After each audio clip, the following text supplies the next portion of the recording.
विद्यार्थी मित्रांनो, इयत्ता 8वी साठीची अभ्यासक्रमासाठी असणारी जी काही कविता आहे त्या कवितेचं नाव आहे प्रभात.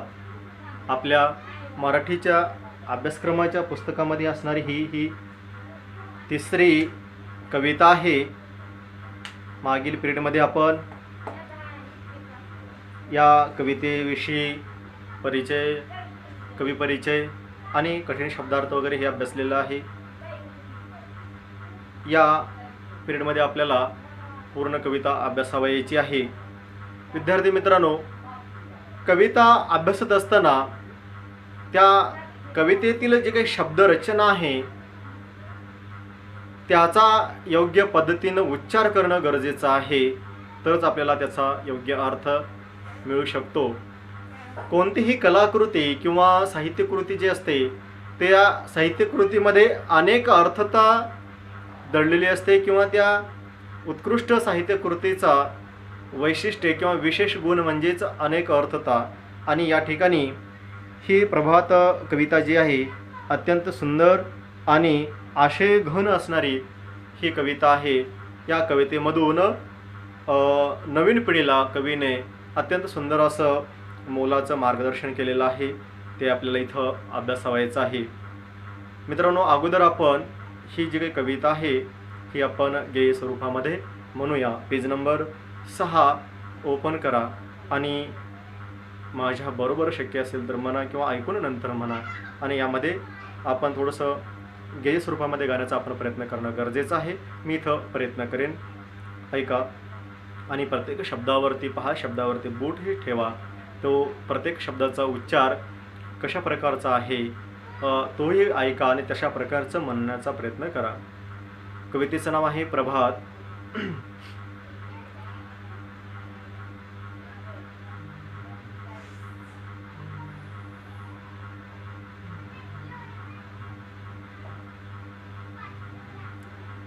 हे ज्ञानाचे तेज पसरले नव्या युगाच्या नभात. हे ज्ञानाचे तेज पसरले नव्या युगाच्या नभात. कला गुणांच्या क्षितिजावरती ही प्रतिभेची प्रभात. कला गुणांच्या क्षितिजावरती ही प्रतिभेची प्रभात. हे ज्ञानाचे तेज पसरले नव्या युगाच्या नभात. हे ज्ञानाचे तेज पसरले नव्या युगाच्या नभात. कला गुणांच्या क्षितिजावरती ही प्रतिभेची प्रभात. कला गुणांच्या क्षितिजावरती ही प्रतिभेची प्रभात. भव्य पटांगण बाग मनोहर फुला पाखरांचे जग सुंदर. भव्य पटांगण बाग मनोहर फुला पाखरांचे जग सुंदर. आपुलकीचा सुवास पसरे मना मनातून इथे निरंतर. आपुलकीचा सुवास पसरे मना मनातून इथे निरंतर. गुरुजनांची अमूल्य शिकवण या स्पर्धेच्या युगात. गुरुजनांची अमूल्य शिकवण या स्पर्धेच्या युगात. कला गुणांच्या क्षितिजावरती ही प्रतिभेची प्रभात. कला गुणांच्या क्षितिजावरती ही प्रतिभेची प्रभात. हे ज्ञानाचे तेज पसरले नव्या युगाच्या नभात. कला गुणांच्या क्षितिजावरती ही प्रतिभेची प्रभात. पायाभरणी अस्तित्वाची प्रयोगशाळा व्यक्तित्वाची. पायाभरणी अस्तित्वाची प्रयोगशाळा व्यक्तित्वाची. तन सुदृढ मन विशाल होई इथे रुजवणूक त्या तत्वाची. तन सुदृढ मन विशाल होई इथे रुजवणूक त्या तत्वांची. विचारधारा तीच वाहते नसा नसात रगारगात. विचारधारा तीच वाहते नसा नसात रगारगात. कला गुणांच्या क्षितिजावरती ही प्रतिभेची प्रभात. कला गुणांच्या क्षितिजावरती ही प्रतिभेची प्रभात. नवीन स्वप्ने नवीन आशा ही प्रगतीची नवपरिभाषा. नवीन स्वप्ने नवीन आशा ही प्रगतीची नवपरिभाषा. परिश्रमाने अभ्यासाने परिश्रमाने अभ्यासाने उन्नत बनवू आपुल्या देशा. उन्नत बनवू आपुल्या देशा. मिटून सारे भेद चला रे मानवतेच्या युगात. मिटवून सारे भेद चला रे मानवतेच्या युगात. कला गुणांच्या क्षितिजावरती ही प्रतिभेची प्रभात. कला गुणांच्या क्षितिजावरती ही प्रतिभेची प्रभात. हे ज्ञानाचे तेज पसरले नव्या युगाच्या नभात. हे ज्ञानाचे तेज पसरले नव्या युगाच्या नभात. कला गुणांच्या क्षितिजावरती ही प्रतिभेची प्रभात. कला गुणांच्या क्षितिजावरती ही प्रतिभेची प्रभात. अशा प्रकारे या कवितेचे कवी आहेत किशोर बळी. विद्यार्थी मित्रांनो, आपण अशा प्रकारची ही कविता गेय स्वरूपामध्ये म्हणण्याचा आपण प्रयत्न करणं गरजेचं आहे. प्रत्येक शब्द योग्य पद्धतीने त्याचा उच्चार होणं आवश्यक आहे आणि त्या शब्दांचा अर्थ आपल्याला इथं कळणं गरजेचं आहे. मी माझ्या परीने गेय स्वरूपामध्ये इथं गाण्याचा म्हणण्याचा प्रयत्न मी इथं केलेला आहे. विद्यार्थी मित्रांनो, अशाच प्रकारे प्रत्येक शब्दांचा योग्य असा उच्चार तुम्ही सगळ्यांनी करावा आणि परत परत 2-3 वेळेस 4 वेळेस 5 वेळेस ही कविता वाचलं पाहिजे. तेव्हाच आपल्याला म्हणजेच भाषिक जे काही कौशल्य आहे आपल्यामधलं ते निश्चितपणानं विकसित होऊ शकतं.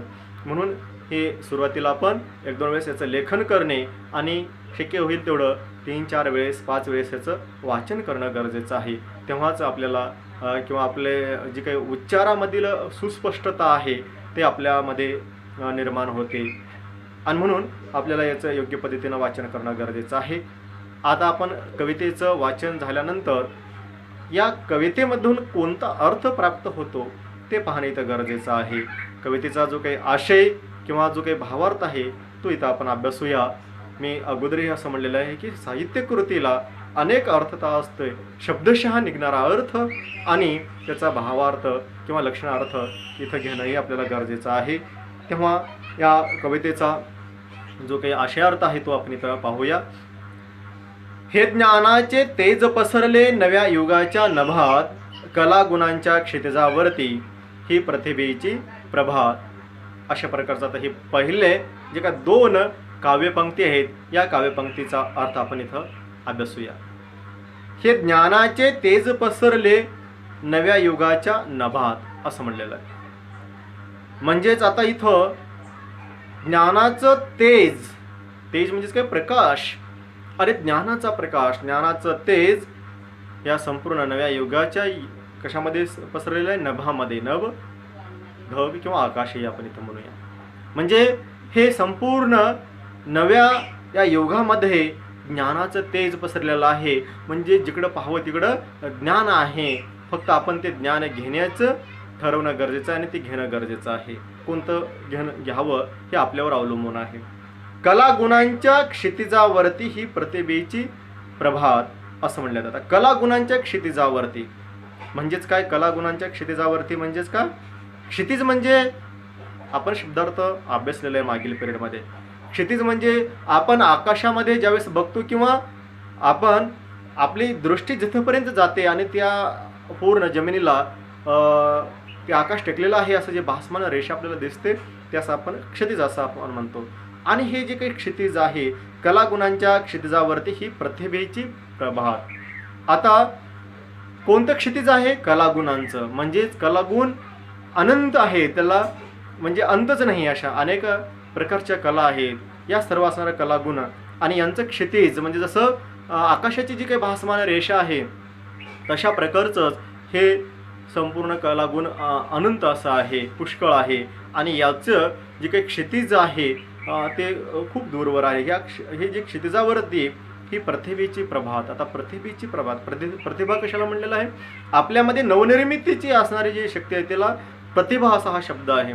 आणि हे मग ती कलात्मकता, नवनिर्मितीची असणारी जी काही शक्ती आहे, ऊर्जा आहे, त्यास प्रतिभा असा शब्द आहे. आणि ही जी प्रतिभेची असणारी जी काही प्रभात आहे म्हणजेच काय, सकाळ आहे. म्हणजे हे ज्ञानाचं तेज संपूर्ण या युगामध्ये पसरलेलं आहे. आणि कलागुणांचं असं एवढं जे क्षितिज आहे, ह्या क्षितिजावरती आपलं जे काही नवनिर्मिती आहे, कल्पकता आहे, नवनिर्मितीची जी शक्ती आहे, ही जी शक्ती आहे तर ही प्रतिभेची म्हणजे जवळ नवनिर्मिती काय झालेली आहे, सकाळ झालेली आहे. अशा प्रकारचा अर्थ या काव्यपंक्तीचा या ठिकाणी निघतो. भव्य पटांगण बाग मनोहर, फुला पाखरांचे जग सुंदर. भव्य पटांगण बाग मनोहर, फुला पाखरांचे जग सुंदर. आपुलकीचा सुवास पसरे मना मनातून इथे निरंतर. बघा आता शब्दशः अर्थ या काव्यपंक्तीचा म्हणजेच या पृथ्वीवरती भव्य पटांगण झालेलं आहे. म्हणजेच पृथ्वी किंवा ही धरणी माता जे आहे, या धरणी मातेवर जर आपण बघितलं, अत्यंत सुंदर सुंदर प्रकारची वनस्पती आहे, वृक्ष आहे, लता आहे आणि त्याला येणारे सुंदर सुंदर फुलं आणि गोड गोड येणारे त्याची फळं, यांचा जो काही आस्वाद आहे तो अवर्णनीय आहे, अमृततुल्य आहे. तर अशा प्रकारचं भव्य पटांगण बाग मनोहर, फुला पाखरांचे जग हे सुंदर. ही जग इतकं सुंदर आहे, या जगामध्ये काय आहे, भव्य असे पटांगण आहेत, धरणी माता आहे. त्या धरणी माता हिरवागार शालू पांघरलेली आहे, म्हणजेच हिरवळ इथं दिसून येते आपल्याला.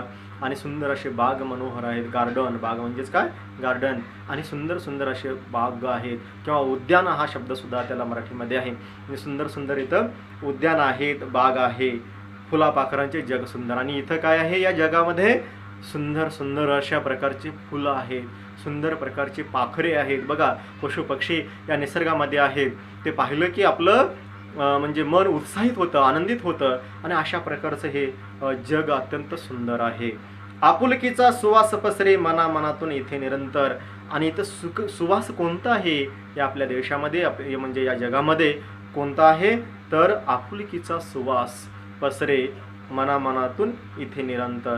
म्हणजेच इथं काय, आपुलकी, आपुलकी म्हणजेच काय, म्हणजे एकरूपता किंवा आपलेपणा असणारा जो काही आहे, तर ह्या आपुलकीचा जो काही सुवास आहे, म्हणजे आपुलकीची जी काही भावना आहे ते सगळ्यांच्या मनामध्ये पसरल्यात असलेली आपल्याला दिसून येते. मनामनातून इथे निरंतर म्हणजे निरंतर सतत सतत काय आहे, तर आपुलकीचा, प्रेमाचा जो काही असणारा सुवास आहे तो संपूर्ण इथं सगळ्यांच्या मनामध्ये निरंतर पसरत म्हणजे सतत पसरत असलेला आपल्याला इथं दिसून येतो.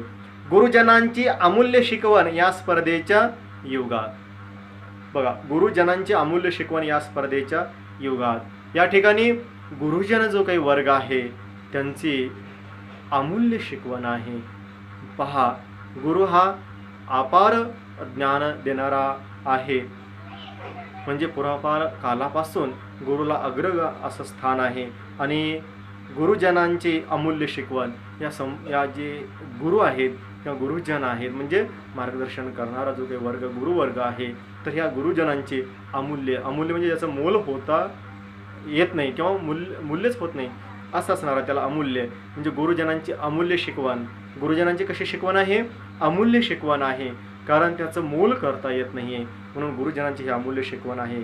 या स्पर्धेच्या युगात, ही स्पर्धेचं युग आहे. बघा इतके भयंकर अशी स्पर्धा या जगामध्ये निर्माण झालेली दिसून येते की आपलं अस्तित्व टिकवण्यासाठी मनुष्य हा झटत आहे, तेव्हा त्याला योग्य मार्गदर्शन मिळणं गरजेचं आहे, तेव्हा त्याचं भविष्य सुधारू शकतं.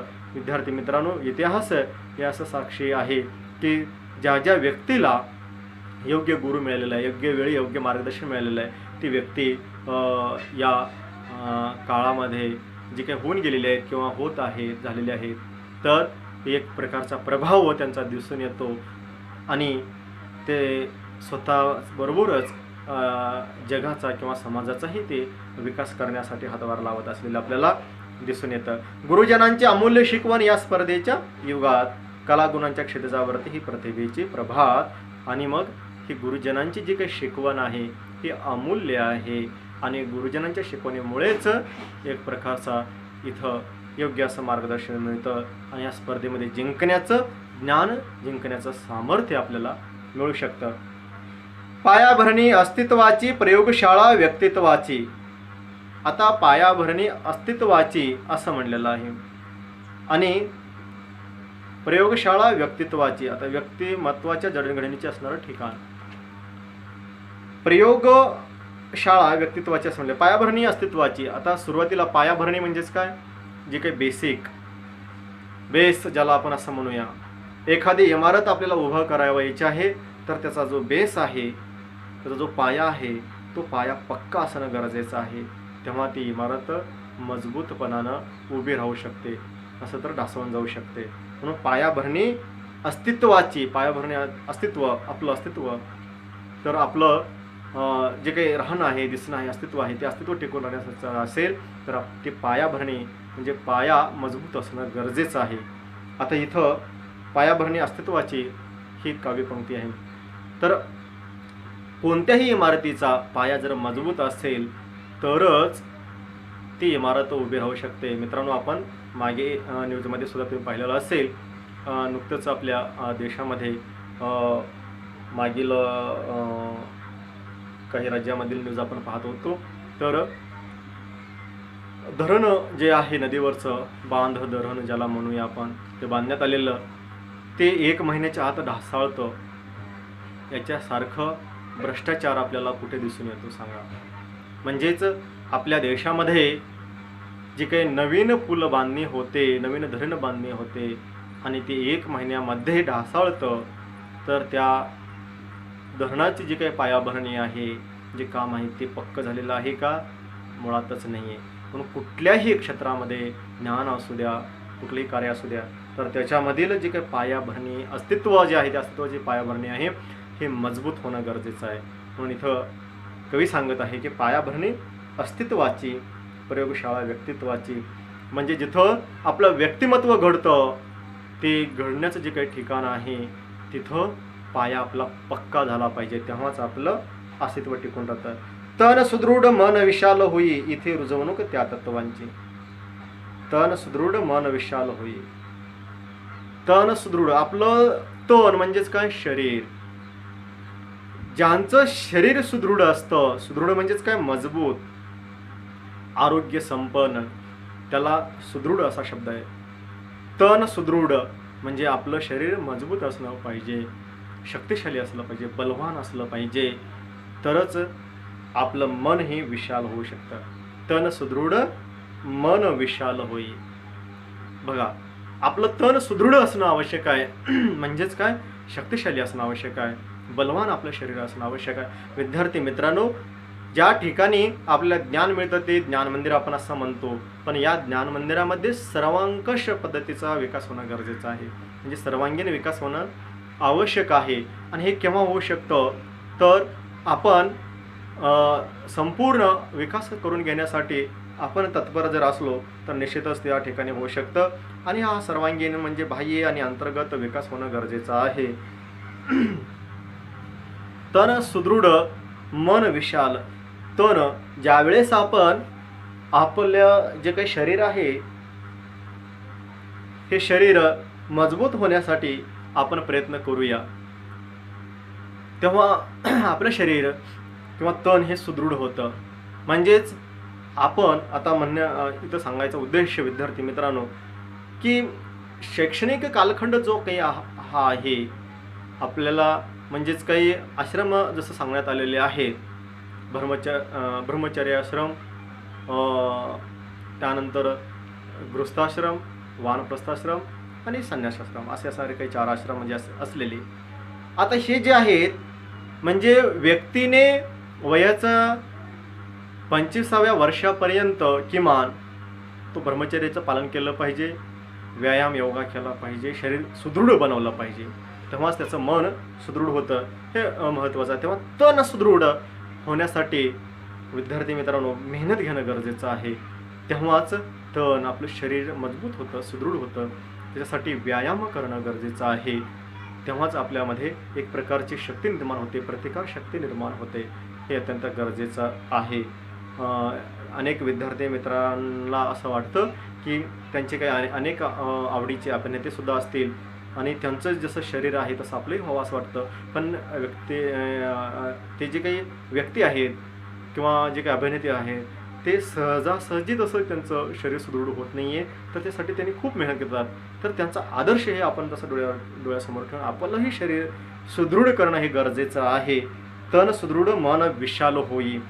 ज्या व्यक्तीचं शरीर मजबूत असेल, सुदृढ असेल, तर त्याचं मन विशाल म्हणजे मन मोठं होणारच, त्याच्यामध्ये वाद नाही. इथे रुजवणूक त्या तत्वांची, आणि इथं रुजवणूक किंवा कशाची आहे म्हणजे इथं कोणते तत्व मिळतं, तर इथं मन विशाल होण्याचे, तन सुदृढ होण्याचे हे जे काही तत्वची रुजवणूक इथं ते बीज जे आहे ते पेरलं इथं जातं.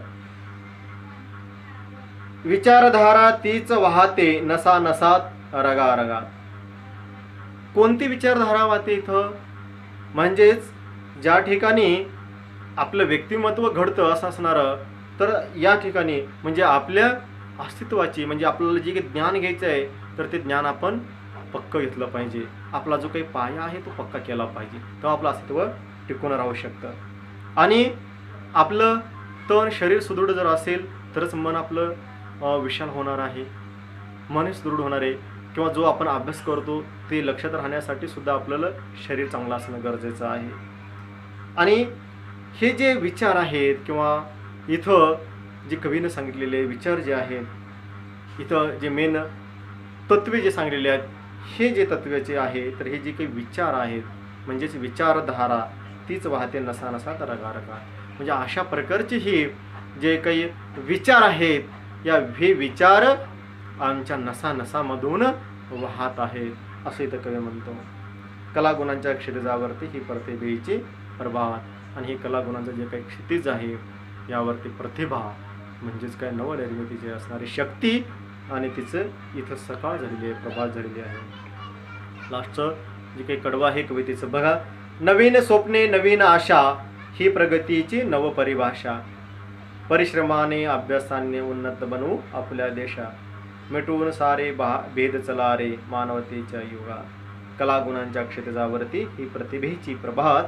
आता नवीन स्वप्ने नवीन आशा, इथं कवी काय सांगत आहेत, आमचे स्वप्ने कसे आहेत तर नवीन स्वप्न आहेत, नवीन आशा आहेत, आमचे नवीन स्वप्न आहेत. डॉक्टर APJ अब्दुल कलाम साहेबांनी म्हटलेलं आहे की स्वप्न पहा, स्वप्न मोठे पहा, तेव्हाच तुम्ही कृती काहीतरी करू शकाल. आपलं स्वप्न मोठं ठेवलं पाहिजे आणि आपण ते स्वप्न पूर्ण करण्यासाठी प्रयत्नही केला पाहिजे. तर नवीन स्वप्ने नवीन आशा, नवीन स्वप्न मनी बाळगा, नवीन आशा मनामध्ये ठेवा. ही प्रगतीची नवपरिभाषा. प्रगतीची परिभाषा, नवीन व्याख्या काय आहे प्रगतीची, तर अगोदर आपण नवीन स्वप्न नवीन आशा आपल्या मनामध्ये निर्माण केलं पाहिजे, तेव्हाच ही प्रगतीची एक नवीन व्याख्या इथं होऊ शकते असे इथे कवी सांगतात. परिश्रमाने अभ्यासाने उन्नत बनवू आपला देश. आपला देश उन्नत, आपला देश विकसित कशाने बनवायचा आहे, तर परिश्रम करायचा आहे, मेहनत करायची आहे, कष्ट करायचे आहेत. आणि परिश्रमाने अभ्यासाने परिश्रम करायचा आहे, शारीरिक परिश्रम, मानसिक परिश्रम, अभ्यास करायचा आहे त्याचा. आणि अभ्यासाने परिश्रमाने आपला देश उन्नत बनवायचा आहे, विकसित बनवायचा आहे आपला देश. मिटवून सारे भेद चला रे मानवतेच्या युगात. आपल्या देशामधील असणारे जे काही भेद आहेत हे सर्व भेद मिटवूया असे तर कवी म्हणतात. कारण आपला देश, भारत देश हा विविधतेने नटलेला हा देश आहे. आपल्या या देशामध्ये अनेक प्रकारची विविधता आहे, अनेक धर्म, पंथ, जाती, अनेक प्रकारच्या विविधता आपल्याला दिसून येतात. पण हे सर्व भेद मिटवायचे आहे आणि एकच काय ठेवायचे आपल्याला, फक्त मानवता. मानवता हा जो काही विचार आहे हाच ठेवायचा आहे. आणि सर्व भेद, सर्व विसंगती जे आहेत हे सर्व मिटवायचं आहे आणि सगळेजण एक होऊन मानवतेच्या युगामध्ये पाऊल ठेवायचं आहे. या मानवतेचं युग निर्माण करायचं आहे. कलागुणांच्या क्षितिजावरती ही प्रतिभेची प्रभात. परत कवी इथं सांगत आहे की आपले हे सर्व भेद मिटवायचे आहेत आणि आपला देश उन्नत करायचा आहे. सगळे भेद मिटवून आपण सर्व मानव एकच आहोत असं समजून हे मानवतेचं युग निर्माण करावयाचं आहे. अशा प्रकारचा आशावाद, अशी किंवा असा दृष्टिकोन कवी या कवितेमधून व्यक्त करतात. या ठिकाणी आपल्याला उद्देशून सांगतात की अशा प्रकारचे असणारे सर्व भेद मिटवायचे आहेत आणि आपला देश इथं उन्नत करावायचा आहे. या ठिकाणी ही कविता इथं संपलेली आहे. कवितेचं जे काही अर्थ आहे, आपण अर्थ इथं पाहिलेला आहे, भावार्थ आहे तो पाहिलेला आहे. तर या कवितेवर आधारित एक कडवं किंवा दोन कडवं यावर आधारित असे प्रश्न परीक्षेमध्ये विचारले जाऊ शकतात किंवा संपूर्ण कविताही देऊन त्यावर प्रश्न विचारले जाऊ शकतात.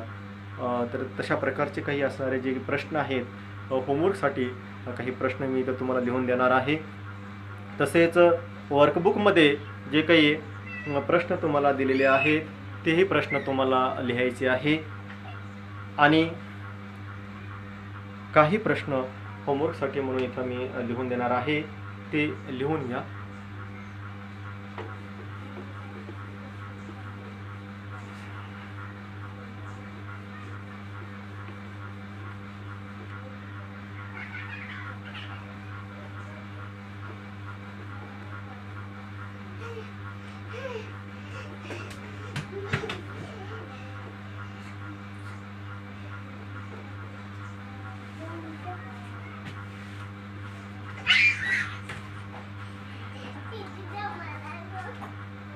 HW साठी प्रश्न आहेत, लिहून घ्या.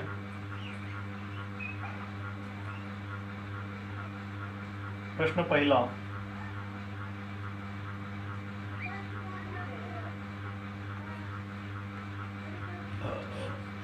किशोर बळी यांची साहित्य संपदा लिहा.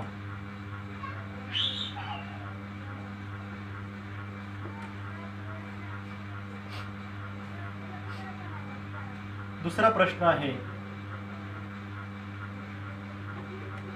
किशोर बळी यांना कोण कोणते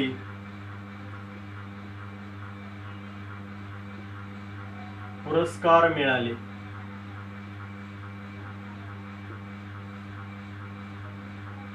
आहेत. तिसरा प्रश्न आहे,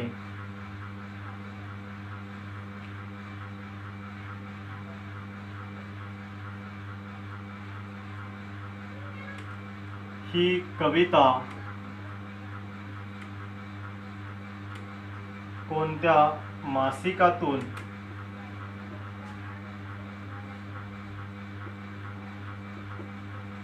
घेतलेली आहे.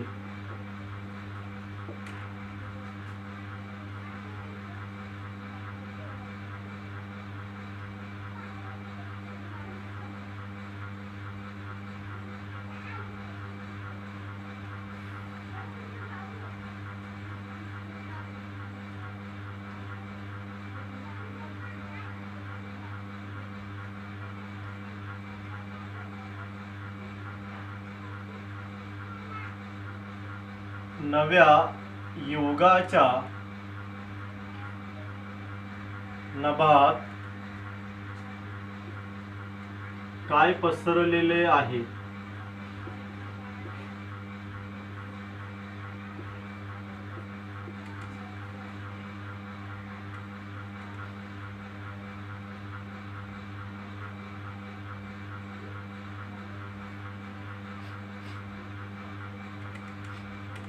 हे जग कसे आहे.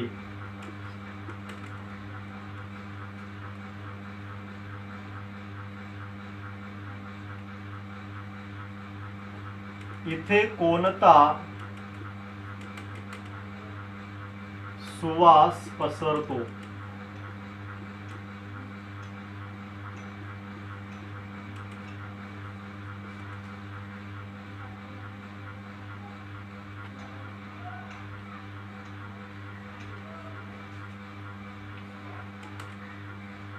अमूल्य शिकवण कोणाची आहे.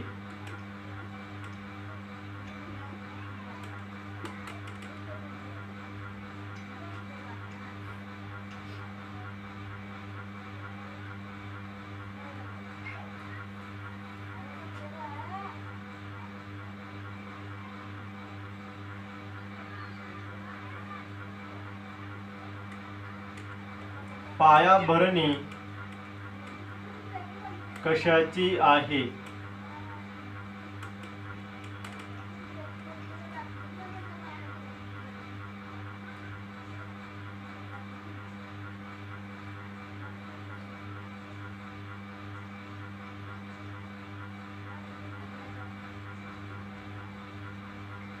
नवपरिभाषा म्हणजे काय?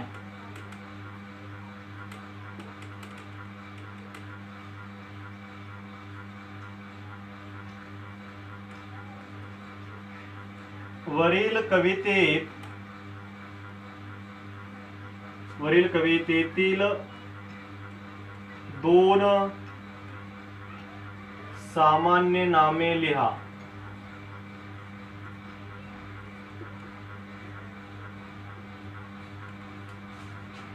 दोन सामान्य नामे लिहा. वरील कवितेत दोन भाववाचक नामे लिहा.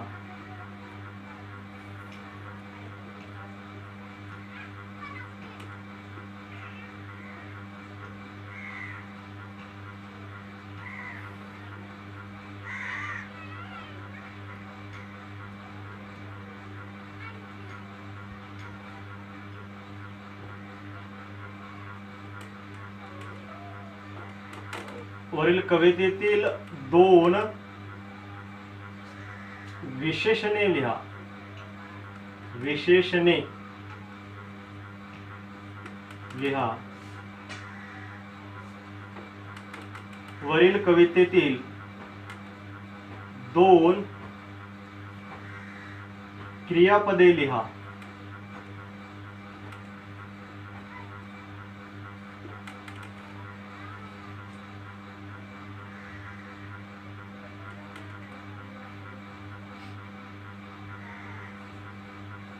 तसेच वरील कवितेमधील दोन सर्वनामे लिहा.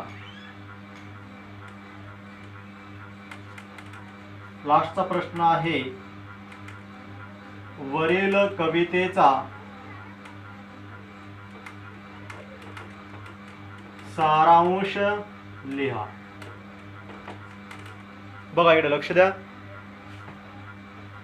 पहिला प्रश्न आहे, किशोर बळी यांची साहित्य संपदा लिहा. किशोर बळी यांना कोणकोणते पुरस्कार मिळाले आहेत? हे दुसरा प्रश्न. तिसरा प्रश्न आहे, ही कविता कोणत्या मासिकातून घेतलेली आहे? चौथा प्रश्न, नव्या युगाच्या नभात काय पसरलेले आहे? पाचवा प्रश्न आहे, हे जग कसे आहे?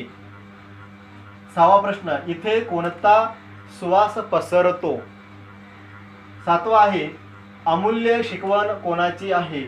आठवा प्रश्न, पायाभरणी कशाची आहे? नववा प्रश्न, नवपरिभाषा म्हणजे काय? आणि दहावा प्रश्न आहे, वरील कवितेतील दोन सामान्य नामे लिहा. अ आणि ब अशा प्रकारचे. त्यानंतर 11वा प्रश्न जो आहे तो आहे, वरील कवितेतील दोन भाववाचक नामे लिहा. 12वा प्रश्न, वरील कवितेतील दोन विशेष नामे लिहा. 13वा प्रश्न, वरील कवितेतील दोन क्रियापदे लिहा. 14वा प्रश्न, वरील कवितेतील दोन सर्वनामे लिहा.